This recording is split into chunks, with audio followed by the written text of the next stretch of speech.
Terima kasih untuk Anda yang sudah menyampaikan komentar. Saya bacakan di antaranya dari Fahrina Nirmala yang menyampaikan entah apa yang ada di pikiran keluarga Margaret, warisan yang sifatnya fana membutakan mereka. Itu salah satunya saja.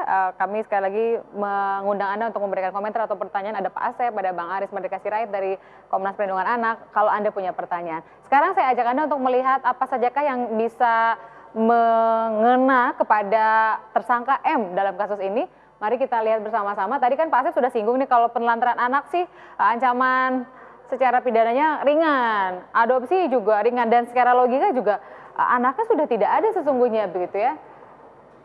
Ini adalah soal bagaimana ini dari sisi perlindungan anak ya, dari sisi perlindungan anak pasal 76B. Kemudian kita bisa lihat pasal berikutnya. Ini soal kekerasan terhadap anak. Jadi bukan hanya ikut serta, tapi membiarkan terjadi pun itu sudah merupakan tindak pidana. Memang betul kata Pak Asep bilang ya Pak ya, hanya kita bisa mengatakan hanya ya Pak 5 tahun karena dengan kondisi tragis yang kita tahu soal kondisi Angelin, rasanya 5 tahun itu sangat sebentar. Ini menjadi catatan diantaranya soal adopsi. Sekarang Mensos juga Bu Hovifah menjadi lebih menjelaskan ketegasan bagaimana sebetulnya cara untuk mengadopsi anak. Jadi sebetulnya boleh tidak pasangan kalau memang dia punya motivasi, misalnya masih single, masih lajang, ingin adopsi anak boleh, tapi ada aturan-aturan dan syarat-syarat yang harus dipenuhi terlebih dahulu. Kalau suami istri, kalau punya anak kandung atau anak angkat maksimal hanya 1, atau tidak punya anak, lalu mereka harus sudah menikah minimal 5 tahun. Jadi betul-betul nggak gampang sesungguhnya, walaupun sekali lagi rasanya orang Indonesia biasanya karena faktor kemanusiaan lalu mengadopsi tanpa aturan hukumnya dijalankan. Pak Asep, mari kita lihat lagi soal yang tadi disinggung. Jadi sudah ada kejanggalan-kejanggalan yang kita semua memperhatikan. Menarik untuk melihat bagaimana kalau memang mereka terlibat, dalam hal ini Ibu M, kenapa kemudian anaknya menyampaikan di laman Facebook sehingga kita semua menjadi tertuju perhatiannya ke sana. Andaikan itu tidak ada, maka kita akan merasa tidak terlalu menoleh kembali sebetulnya Pak Asep.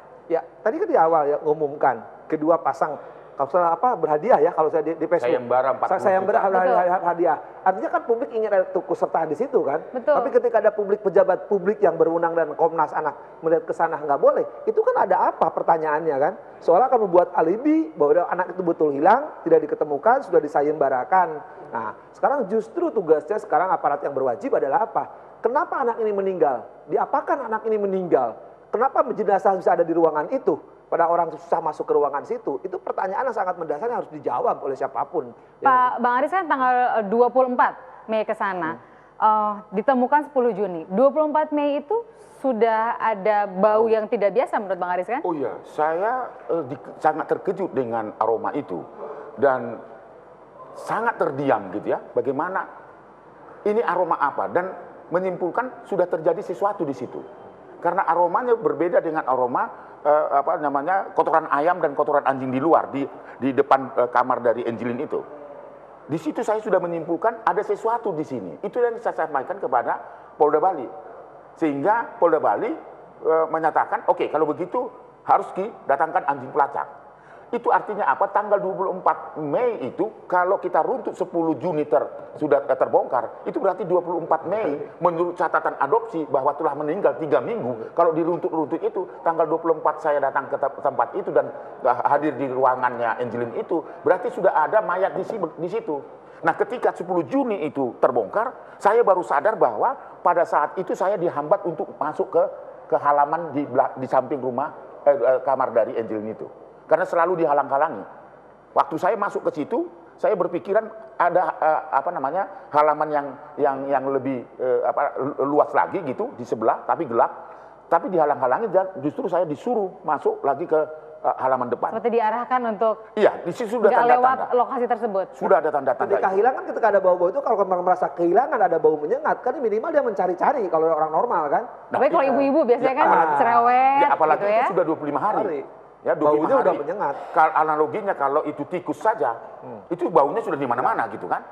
Nah, Tikus ini itu kan manusia. kecil gitu ya bagi Ya, ini manusia yang manusia. sosoknya Dan besar itu- gitu ya, walaupun anak kecil. Dan itu tetapnya lebih tidak besar. dikubur tertutup dengan tanah, itu hanya dibungkus sekitar 50 cm dibungkus lalu ditumpuk dengan sampah di bawah pohon pisang. Itu saya kira 25 hari itu sudah mengeluarkan bau yang sangat menyengat. Tetapi ternyata itu tidak. Di samping itu pada saat 10 Juni mayat dievakuasi di situ, si pemilik rumah tidak ada di situ. Justru sedang belanja di Lotte Mart.